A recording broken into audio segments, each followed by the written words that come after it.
Hi students, this is Alex here.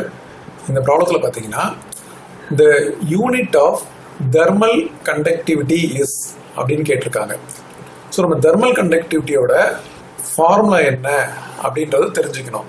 So நம்ம thermal conductivityயை K equal to Q into D by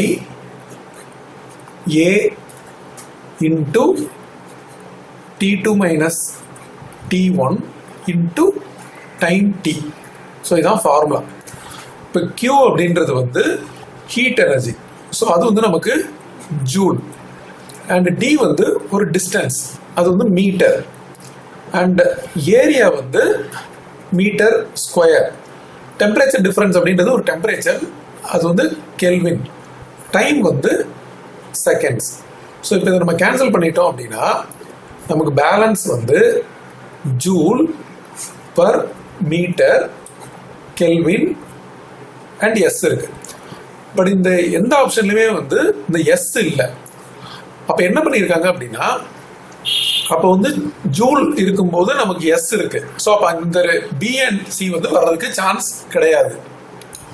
so இப்போ இந்த ஜூலை வந்து வாட்டா மாற்றணும் அப்படின்னா நம்ம வந்து இன்னொரு ஃபார்முலா யூஸ் பண்ண போகிறோம். ஸோ இப்போ இந்த சம்ல வந்து நம்ம இந்த ஃபார்முலா யூஸ் பண்ணியிருக்கோம். பட் பவர் அப்படின்றது ரேட் ஆஃப் டூயிங் ஒர்க் இல்லையா? ஸோ பவர் அப்படின்றது rate of doing work. So work done by time taken. So இந்த ஒர்க் அப்படின்றது ஜூல்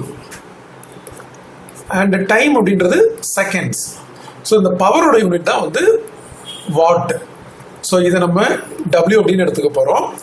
ஸோ இதுல இருந்து ஜூல்ஸ் பர் செகண்ட் அப்படின்றது வாட்.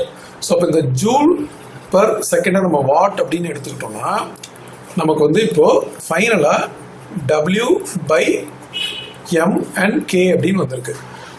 ஸோ இங்கே எதுவுமே வந்து ஆப்ஷனில் டினாமினேட்டரில் இல்லை. ஸோ எல்லாத்தையும் நம்ம நியூமரேட்டருக்கு எடுத்து போயிட்டோம்னா watt meter power -1 K power -1.